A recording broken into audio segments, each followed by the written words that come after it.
We're back for more. I'm so happy. Okay. Are you ready for us today? Yes. I Episode 10. Love this one. Episode 10. No is a complete sentence. Yes. I almost swore after that. Yes. Yes. We're gonna Yes. we're gonna talk about boundaries. So I love this episode. This has been such a journey for many people, but certainly for me, that whole word has a lot associated with it. So I'm ready to unpack it all. good. Yes. So when you think about boundaries, what do you think about? I think it's about making sure I take care of me in a lot of different scenarios. But that's not what I would have thought of even 10 years ago. That would not have been my first thought. No. Not funny. It had a lot of nervousness attached to it. The word boundaries had difficulty and challenge around it of that it's an effort, that I'm going to upset people. There was so much negativity compared to how I see it now, which makes me happy that there's growth for that. But it's just a layered word for a lot of people. I don't know anyone who naturally sets boundaries well. Naturally is the key word. You have to learn how to do that. You have to actually learn how to do it. Because boundaries, if you're a people pleaser or an overgiver or a caretaker, boundaries can feel mean, right? Yes. And possible risk and loss. And a loss, a risk that you'll be rejected, you'll disappoint, all of those things. And so boundaries become this big thing that we may not be able to accomplish. Or we don't even know where to begin. We don't know where to begin. Yes. And so a lot of times boundaries are also mistaken. I told him he wasn't allowed to do that anymore. And so... Yes, that's such an important point. Abby came home from preschool and she said, she's in a Montessori school. She said, this little person, I told him that he was breaking my boundaries and that he needed to stop. And Mom, he didn't listen to me. He didn't stop. And so I'm having this conversation with my preschooler. Yeah. Important conversation right there. So Abby, when you ask him to stop and he doesn't, what can you do? And so that's what we have to realize is boundaries are about keeping us safe, not changing anyone else's behavior. I feel like we have to say it over and over and over for people to understand it. Setting a boundary is not telling anyone else what to do. No, it's not. It is showing people how to treat us by setting a boundary for ourselves and what's acceptable, what isn't, what will I do in these scenarios. And it could be being assertive, expressing what I need, expressing what's tolerable, what isn't. But it's not about you have to do X, Y, Z so that I'm happy or comfortable. Correct. It is all about us. And that is a much easier approach, I think, in your mind of setting a boundary is less intimidating because you have more control over it. And people, I think, it used to mess me up because I would think setting a boundary would be what I have to tell this next person, what to do. And I couldn't picture doing that. Or you tell them and they don't. Do it. Correct. And then you've failed at boundaries, and then I can't create boundaries. Yes. And it is very empowering when we realize that space we're trying to fill, that Viktor Frankl, says between stimuli and response, there is this space, and in that space is our freedom. And our freedom comes from the choices that we make.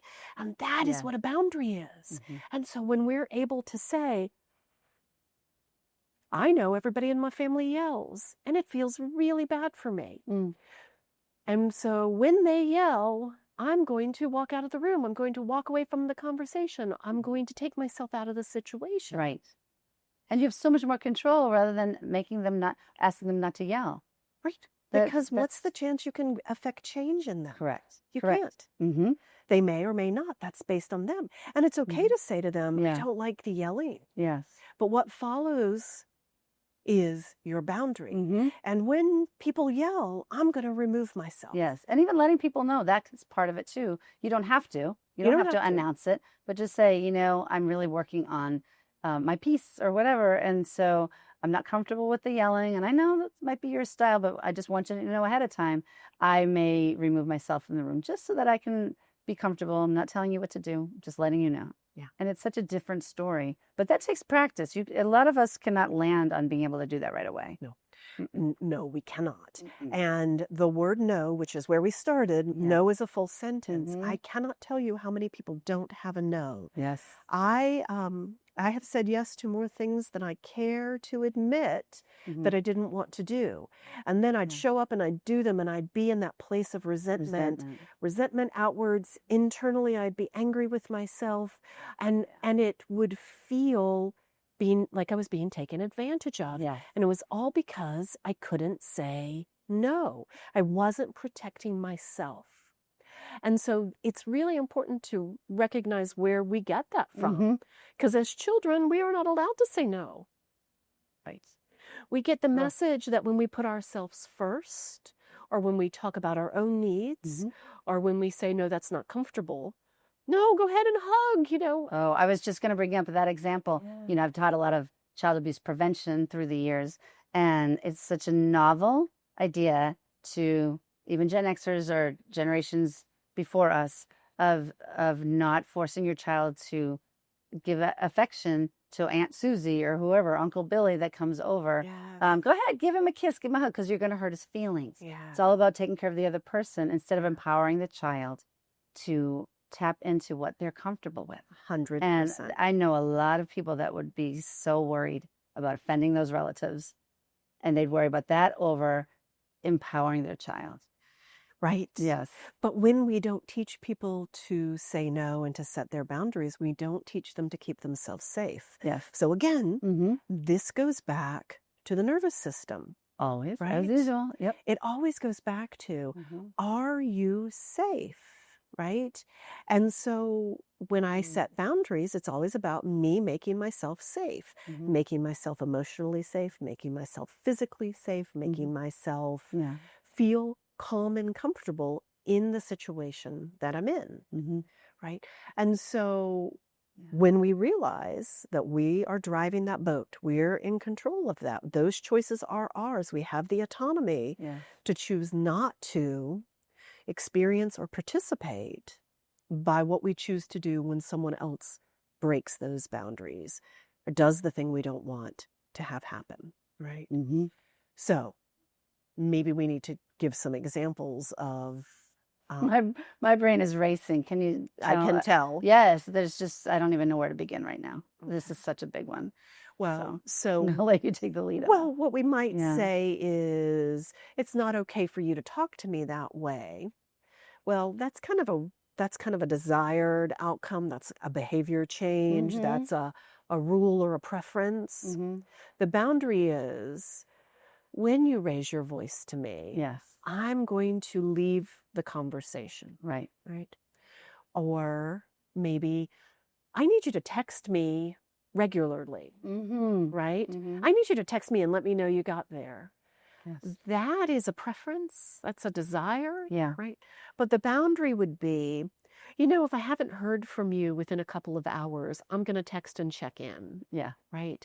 It's and what bringing back to what can we do? What can we do? Yes, what can we so control? true. And I think my mind is reeling just because I'm thinking about all the people I work with, all the things I've been through.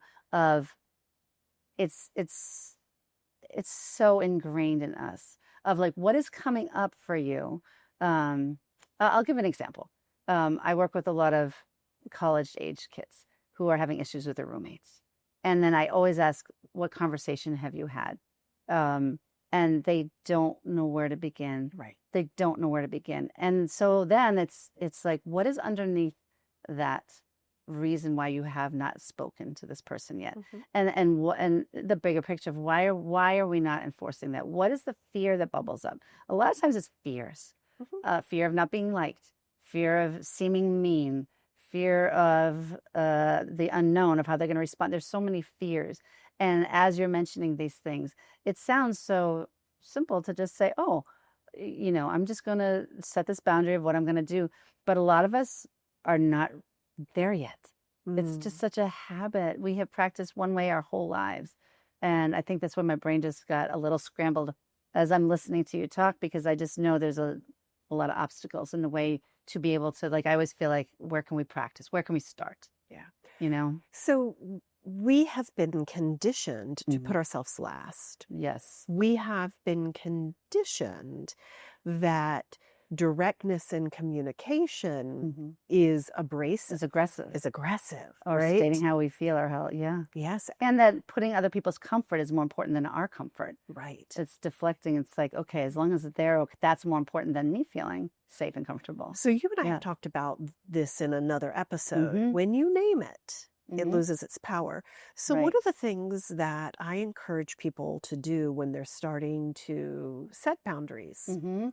Is to say, okay, so I'm working on setting boundaries for myself. Yes. And so what I'm going to say is that I will remove myself, or I will leave the situation, or I Mhm. will create a message if this doesn't happen for Mhm. me, right? Yes. And so it is Like, always share about the process a little bit. say it out loud. Yes. Right. Yes. The important part of that Mhm. situation was, here's my boundary, and I'm working on setting boundaries, and so this is what my boundary is. Yes. So it makes it less afraid, Mhm. and it softens it a bit Yep. for what we're worried about, which is how that direct communication is Right. going to land. Right.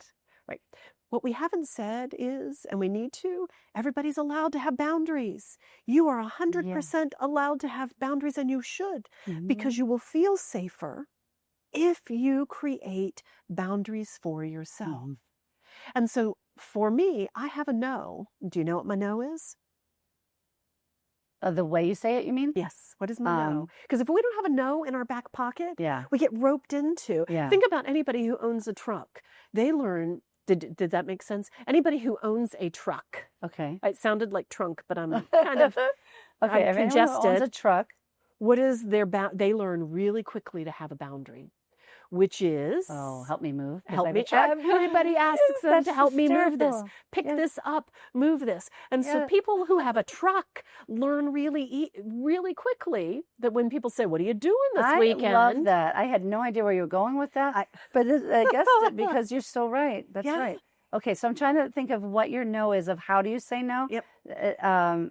I really wish I could, but I don't know. But I think I you start don't with want that. to. Yeah. I really wish I could, but I don't want to. Yeah. That is what I would say to you. Yeah, no, What- yeah, it's like, I oh, really that wish I sounds could. so great, but I wish I could. I really don't want to go. Yeah, I wanna go. That's But exactly what I would what say are to other you. no's? But Yeah. but the no I use with That's- most people Mhm. is, if they say, "What are you doing on such and such? Yeah. Are you able to do such and such?" Mhm. I always say, so professional friendships, and it doesn't matter. I always say, "I don't know. I'll have to check my Oh, calendar." yes, that's absolutely what you 100% say. I Oh, do. you know what? I'm not really sure. Let me check. It Yes. sounds fun. Yeah. Even though I can tell you, like, your face is like, that absolutely does not not. sound fun. It doesn't. But you're really kind when you say, like, well, that sounds great. I really don't know. I have to check. I have so many things right now. Yeah. It's so non-committal. Yes. And my go-to is, this is like the FOMO episode of like, oh, that sounds great. Yes. And then later I'm like, oh my gosh, I What forgot. was I thinking? So I'm going to try and say that more. But that is your no. That is your no. Well, but Yeah. that is always when boundary. I have people who have difficulty with boundaries, I say, "What's your no?" How do What is you your no? say no? Me? Yes. It depends on the scenario. Yeah. I'm much better at it than I was. But I do a lot of what you just mentioned in a lot of areas of my life. And you've seen me where I say, you know what? I have found that I get overscheduled without even knowing it. So I'm working really hard right now on balance. Yeah. So I really want to do this. I do. Let me just check. Yes. I do that. That's a lot of times I just let people know the process. Yeah. And they appreciate it. And it's not that hard to do. It's so much easier if I just say, I'm working on this right now. Mhm. They just understand. Yes. And if there's a pressure, there's certain people in my life that like, well, no, there's a little bit more like expectation. Yes. And then I just kind of stay steady with it and say, oh, no, I get it. I really do. But I just need to make sure I'm committed to this part. Good. Yeah. And so as we talk about how we need to keep showing up and regulating our nervous system, Mhm. so our nervous system begins to feel soothed Mhm. and calm Yeah. and safe, Yeah. this is one of the biggest ways we can do it. When we consistently set boundaries that say, if you have a big experience that's going to make you feel uncomfortable, you have a way out. Yeah. You have a safety mechanism. You have, I will stand up for you, right? If we Mm-hmm. show up for our nervous system Yes. and take care of it, it will get stronger. It gets so much easier the It's more you so much easier practice. to do. And I know for me, I practiced on smaller things that didn't have big stakes attached to it. That helped me too, like simple things. I can't think of an example, but that helped me find the language. Yes. And the language is almost a physical feeling too. Yeah. And it's all about feeling safe. If I feel safe in my body and worthy, I really think worthiness comes with this a lot. But you can't feel worthy when you don't feel safe. It's all safety and regulation first. And then this worthiness comes out like, no, I get to feel okay right now. I'm allowed to feel in like the driver in my life. And I know I'm not trying to hurt anyone's feelings, and it's not my responsibility if they're angry with me for setting my own boundary. That's been huge. I love that you said that because that's exactly where I wanted to go, Oh, good. which is, all right, we got our no, we Mhm. set our boundary, and Yeah. then we deal with the fallout, Yes, yeah. right? Which we do sometimes. It comes. Guilt. Mm-hmm. That's not really guilt, right? No. It's allowing somebody else to sit with their own disappointment, and Mhm. it feels uncomfortable. Yes, especially if they're used to not, you don't even have to be a pushover, but if you have constantly put them first and you have a shift in your behavior, it creates a ripple effect in the water. And what do you mean? You know, and if you all of a sudden they are seeing you in a different light, it's never comfortable. Are you mad at me? Do Yeah. you not care? Why are you Mhm. being so rude? Yeah. Well, you always do this, Mhm. right? Anytime you change behavior, have I ever talked to you about the Coke machine response? Nope, but I'm here for it. Okay, so this is how old I am. When you put 50 cents into the Coke machine, 50 cents. 50 cents Oh, boy. into the Coke machine, and you push the button for the Coke, and it doesn't come out, what do? You usually put in another 50 cents, or you choose a different drink. You choose a different drink, you Yeah. push the button harder, right. you kick the machine. Look at me. That my first response is try again. Try That's again. not a smart thing. But No, that's what I would there's do. there's no Yeah. smart or But stupid answer to this. it's a little This is silly. the Coke machine Mhm. response means that Yeah. when you change behavior, people are going to push those buttons. Oh, I love that. Oh, I love that. What is it? The Coke machine? It's the Coke machine response. That And so is people are beautiful. always going to come back. So But when you have to change it to like 250. You can't tell the story anymore with 50 cents. 50 You cannot, no one's going to relate to you, April. I'm so Okay. sorry. All right. So when you put the $5 There we in, when go. you put your credit card in to buy your Coke, That's much better. There we yes, go. there. There we go. Credit and you card. push that button, That is so true. right? And people are going to continue to. So Right, to get particularly what the they people need. who get the benefit of you not having boundaries, Yes. they are going to go, but why? Mhm. But you need to, but you always do. But are you mad at me? Mhm. That, well, how am I turn going it to do on you. this? Yeah. Yes. Mhm. They're going to play victim. They're going to be angry. They're going to be hurt. And your responsibility to that Mhm. is to hold space, Mhm. right? Another good millennial term. Right. Hold space Yeah. for them to sit with their own discomfort of not Yes. getting Mhm. the benefit of you not having boundaries. And that's we mentioned before that we need a whole episode on distress tolerance. Yeah. And the more you practice it, and you can do some things. I have counted my breaths. I have done the alphabet. I have done all these little tricks to be able to sit with someone's reaction, because before that was intolerable. I would rush to make it okay again, or I'd change my no. So I used to change my no quickly, like, oh, Yes. okay, well maybe and I still do it occasionally. We all You know? do. Yes. None of the things we talk about Right. do we do perfectly, Oh Lord, no. Right. and do we expect anybody to? And you Yes. can always come back, because you can always come Mhm. back and say, I Mhm. said I could do this, but I had to reevaluate my schedule. Yes. Or, I messed up this time, Mhm. but I'm not going to do it So, again. I said to one person who was very understanding, I can't remember the specific, but I caved on my no and I said a little yes. I went back and said, you know what, remember I said I was working on my boundaries? This is why. You know what I did? I let down myself. I shared the process. Yeah. And I do that when I'm more worried about the other person, and I was worried about you, and they were a safe person to do this with. They're like, oh my gosh, it's okay. Don't worry about that. And that's when I realized, but it's not really about you. It's really about me. Right. And my reaction to it instead of sitting. So yes, being able to sit and give space, hold space for the response.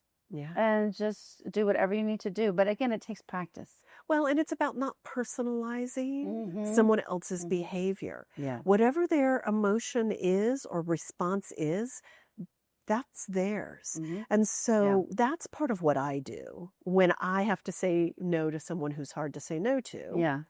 And that tends to be more family I than was just going anybody to say, else. it's usually family. It's usually The final family. frontier, man. Yeah. Yep. And so Mm-hmm. I will say to myself, or my brother, because he frequently gets to hear this, Yeah.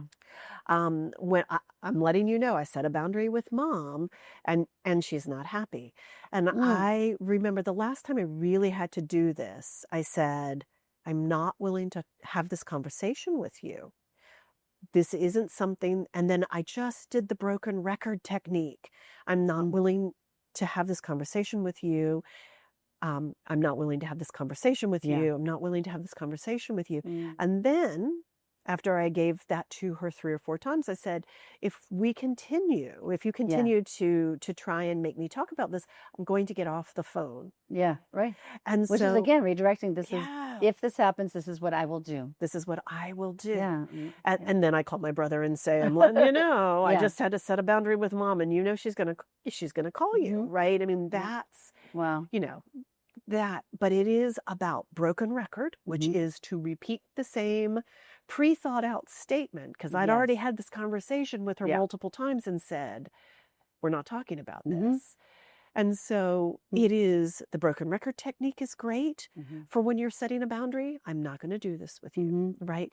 You also don't always have to tell people when you set boundaries. Right. Yes, it's the other response. Yeah. You can just do it. Yeah. Yeah. And sometimes people don't understand, well, why did you leave the room? Or why did you have to go? Or why did you behave in that way? You don't have to have an answer for that. No. Right? And that's something that that's a challenge for me. I always feel like I need to explain myself and have an answer and have them understand. I'm better with it's okay if they don't understand, but I a lot of times forget that I don't have to answer, you know?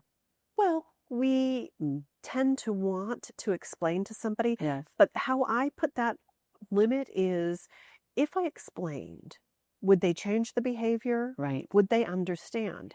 If not, I'm not going to waste my time or energy. I'm just going to say, it's what I needed to do for me. Right? If I get a question about it, sorry, I just needed to take care of myself. Protecting my peace. Yes. Protecting my peace. Yeah. Right? Yeah. And so those are really important patterns, but with boundaries particularly, you really have to think about them. So, same thing as always, when we want to think about our boundaries, we have to regulate ourselves first. Yes. Shocker. Shocker, I know, I know. Yeah. So, it's so true though. Like I just know the difference between, even with parenting, was, not to jump in, I know you're ready to, but it makes me think of parenting when I was regulated and I needed to set a boundary. My voice would be calm, he'd be clear, my son would respond, and you move on. And then if I was not regulated, I was exhausted, or I worked too much, or he had asked the same thing 27 times, whatever. And that went on 27 times because I wasn't regulated or there was no boundary. Then my voice would get higher. And like I would go into like bargaining or rationalization and it's all about, I wish we did this podcast like 20 years ago. Do you know what I mean? But you know that you do the best you can with the tools you have. And so anyway, a lot of that comes in with parenting too, I think. It does. And all of our life. If we slow down and pause, which I cannot pause. Embracing the pause. Embrace the pause. The pause is so important. Yes. We do not have to respond immediately. And I used to feel like if somebody is talking to me about something, I've got to be on it. I've got to respond. If I'm arguing with my husband or my family, I got to answer right back. And the reality is that's not good. Right. It takes you down negative rabbit holes. You're responding to the anger or the frustration instead of tapping in. How do I feel about this? What do I really feel and what do I need to do? Yeah. And so regulating is the first thing we need to do to set a boundary and set it well. And when we do it from a place of our wise mind, from a balanced place, we think through it better. Mm-hmm. Do you have a favorite technique that you use to regulate? Is there one you use all the time? Really is the breathing. For Is it the me, breathing? it's either a modified box breathing, and wiggling my toes so I could feel them, and Okay. kind of grounding thing. But the breathing has changed my life. Okay. Yes. All right. So let's do one that we pair with breath. Okay. Have we ever done the 5-finger breath? I don't think so. Okay. So let's do that. This is so Jinshin Jitsu. I think I said Okay. it. Jinshin Jitsu. And I have a handout and we can pop it up that people can use. Okay. But each finger has a connection in your body to emotion. And this is Okay. worry. What is Thumb is worry. Okay. Index finger is fear. The middle finger, anger. No one's ever surprised about that. Yes, a good correlation. Okay. Ring finger. Yes, the ring finger is the pinky is self-worth. Okay. And this is grief. The ring finger is grief. Ring finger is grief. Okay. And so in this mode of regulation, what you do is you wrap the other hand. So we're going to focus on the thumb. Okay. Wrap your other hand around the thumb gently. You're not trying to strangle it, but you just want to gently hold it. Relax your hand. You don't want to be stiff. Okay. And you're going to take 5 breaths. Slow and easy and gentle. Okay. And you can close your eyes, soften them, go inside. Okay. And then go to the other side. Go to the other thumb? The other thumb. So like bilateral, both. You want to do bilateral, but you don't have to. Yeah. And so this regulation is one you can use in meetings, right? No one knows that you're doing No this. one knows, right? And you can get this behavior. I always start with thumbs because it's worry. Yeah. But if I'm worried and then I'm feeling bad about my self-worth, I'll go straight to the pinky. To the pinky. Okay. So you can do every finger. You can do every finger back and forth. You can do just the one, but And the breathing, and what does it do physiologically that's happening where you're holding the finger and you're breathing? So a couple of things happen. When you have a purposeful or focused breath, obviously it stimulates vagus nerve, it calms the nervous system. Yeah. You're also releasing oxytocin. You're also connecting into this theory. You're connecting into worry in the body. And so you're releasing it. So anytime this helps you release. It helps release. Okay. It helps release. It helps regulate. And so when you're doing this, right, you feel better. 5 breaths, you feel better. Another 5 breaths, and usually it's gone. So I use this on plane when there's turbulence, and I don't want to freak out. I don't want anyone to see the big dysregulation. Okay. Or the dentist when you have no choice because you're being held hostage in the dental chair. Yep. Right. Or in a meeting when you're trying to maintain a professional composure, but you're feeling dysregulated. Okay. And I do this all the time, right? You I mean, do. I do. We have never talked about this one, but I see you do all I do it these things. all the time. I right? love it. And to the point that sometimes I don't even have to take the 5 breaths. I can just hold the place. But ideally, you want to do that 5 breaths. And then after doing these breaths, that purposeful breathing, you're back in your body, you're back grounded. And then it's time to say, what do I need out of this situation? That's the tie-in right there. Yes. Right? But regulate first. Alignment before action. Get yourself safer. It doesn't have to be completely, but at least get to a safer place. And then you can hear your answer more clearly. And then your answer isn't about safety. Right. Because if you want to solve a problem, but you're in fight or flight, it's going to be about safety. I need to rescue this moment instead of what's best for me. Right. It's best for me to get everybody not to be mad at me. So I'm just going to do it versus, all right, I'm going to set this boundary and I'm going to say no and I'm going to be okay with it. And so that's regulate first and then ask the question, what do I need to do in this moment? What do I need for me in this moment? Not what do I need from them. No, what do I need right now that I can do? From me and for me, right? Love it. And then it becomes the action step. And I always like to say this. if you don't feel brave or you don't feel assertive, Mhm. you don't feel like you can, remember you're not going to feel like you can until you do. Yeah. Because True. mood follows action. So if you want to feel brave, be brave. So if you want to, because a lot of us are waiting around till I feel okay, until I Totally. feel assertive, until I feel like I can. Yeah. We have to do it differently. Mhm. We have to pretend that we're brave. Yeah. Set that boundary, because all of a sudden, when you set that boundary, you will feel Feels it. so good too.